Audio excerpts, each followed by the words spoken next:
இனிமே கண்ணை மூடிட்டு கடலை எண்ணெய் வாங்கலாம். ஏன்னா மந்த்ரா கடலை எண்ணெய் இதயத்தின் தயாரிப்பு.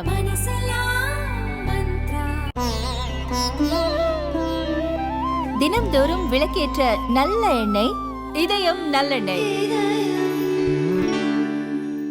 சுரா கைட் 12ஆம் வகுப்பு பொதுத் தேர்வுக்கான புதிய பதிப்பு. அதிக மதிப்பெண் பெற சுரா கைட் அனைத்து புத்தக கடைகளிலும் கிடைக்கும். Also available on Amazon, Flipkart and surabooks.com. வணக்கம். செய்திச் சுருக்கம்.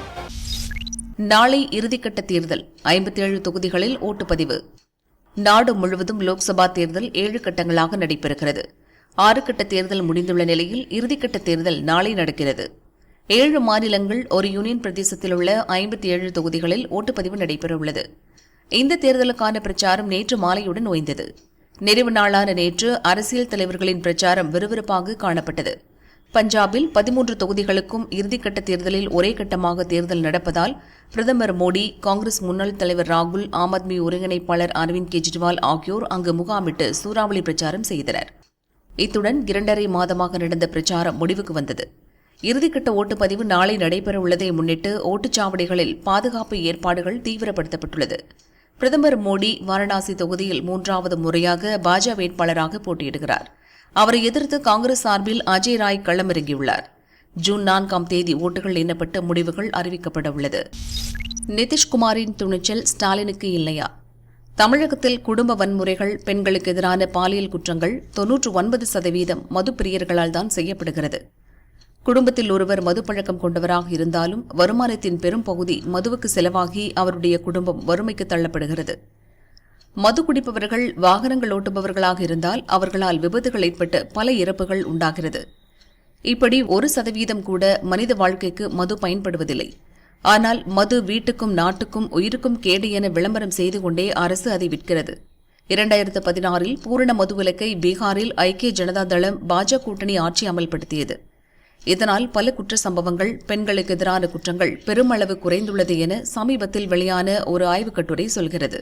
2016 தேர்தல் பிரச்சாரத்தின் போது திமுக வெற்றி பெற்றால் முதல் கையெழுத்தே பூரண மதுவிலக்குத்தான் என கூறியவர் ஸ்டாலின்.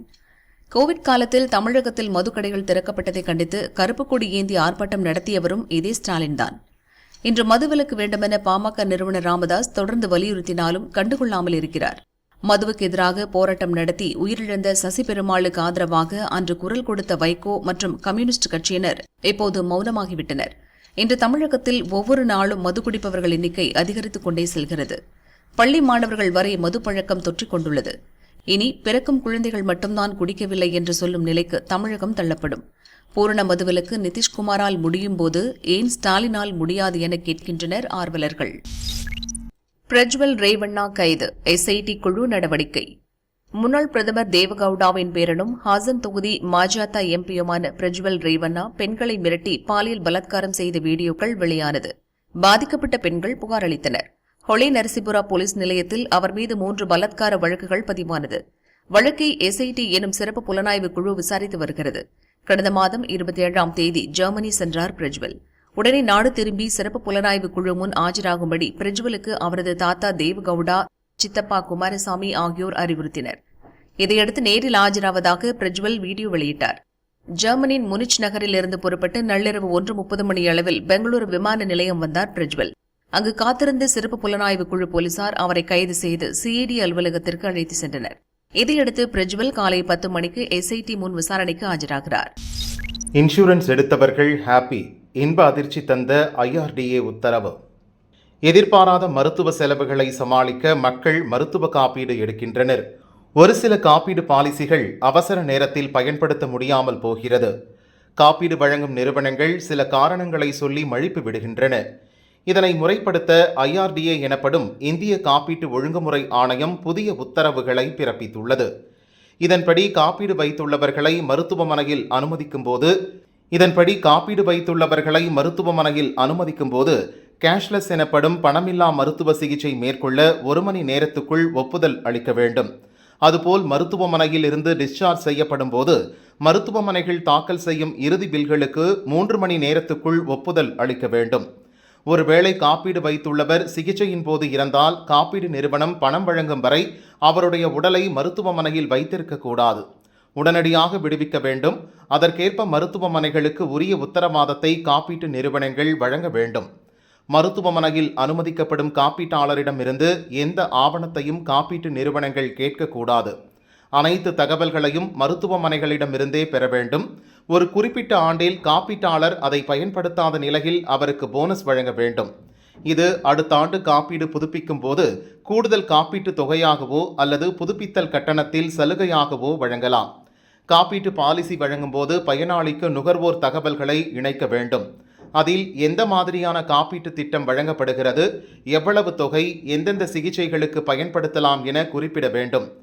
பாலிசியில் எவையெல்லாம் விடுபட்டுள்ளன உள்ளிட்ட அனைத்து தகவல்களும் இருக்க வேண்டும். முடிந்தவரை மருத்துவ காப்பீட்டில் 100% வரை காப்பீட்டாளருக்கு கிடைப்பதற்கான முயற்சியை மேற்கொள்ள வேண்டும் என IRDA உத்தரவிட்டுள்ளது. பிரிட்டன் பார்லிமெண்ட் கலைப்பு, முன்கூட்டியே தேர்தல் அறிவிப்பு. பிரிட்டன் பிரதமராக இருப்பவர் ரிஷி சுனக் இந்திய வம்சாவளியை சேர்ந்தவர். கன்சர்வேட்டிவ் கட்சியை சேர்ந்த இவர் கடந்த 2022 பிரதமராக பதவியேற்றார். அடுத்த ஆண்டு ஜனவரியில் பதவிக்காலம் நிறைவடைகிறது. இச்சூழலில் பிரிட்டன் பார்லிமெண்ட்டுக்கு முன்கூட்டியே ஜூலை 4 பொதுத் தேர்தல் நடைபெறும் என கடந்த 2ஆம் தேதி பிரதமர் ரிஷி சுனக் அறிவித்திருந்தார். அதன்படி 650 உறுப்பினர்கள் கொண்ட பிரிட்டன் பார்லிமெண்ட் இன்று கலைக்கப்பட்டது. அனைத்து எம்பிக்கள் பதவி காலியானதாக அதிகாரப்பூர்வமாக அறிவிக்கப்பட்டது. முன்னதாகவே தேர்தல் நடத்துவதற்கு ஆளும் கன்சர்வேட்டிவ் கட்சிக்குள்ளேயே எதிர்ப்பு கிளம்பியது. சமீபத்தில் பிரிட்டனில் நடைபெற்ற இடைத்தேர்தல் மற்றும் உள்ளாட்சி தேர்தல்களில் எதிர்க்கட்சியான தொழிலாளர் கட்சி வெற்றி பெற்றது. பொதுத் தேர்தல் தொடர்பான கருத்து கணிப்புகளில் பிரதமர் ரிஷி சுனக் தலைமையிலான கன்சர்வேட்டிவ் கட்சிக்கு பின்னடைவு ஏற்படும் என கூறப்பட்டு வந்த நிலையில் பார்லிமெண்ட்டுக்கு முன்கூட்டியே தேர்தல் நடக்கவுள்ளது. சிறுமிக்கு பாலியல் தொந்தரவு, திமுக பிரமுகர் கைது. தருமபுரி மாவட்டம் அரூர் பகுதியை சேர்ந்த 15 வயது சிறுமி அரசு மருத்துவமனைக்கு சென்றுவிட்டு உறவினர் வீட்டுக்கு நடந்து சென்றார். இதை பார்த்த திமுக பிரமுகர் முருகேசன் உறவினர் வீட்டில் விடுவதாக கூறி சிறுமியை பைக்கில் அழைத்து சென்றார். முருகேசன் திமுகவில் தருமபுரி மேற்கு மாவட்ட அமைப்பு சாரா நல பிரிவு ஓட்டுநர் அணியில் துணை அமைப்பாளராக உள்ளார்.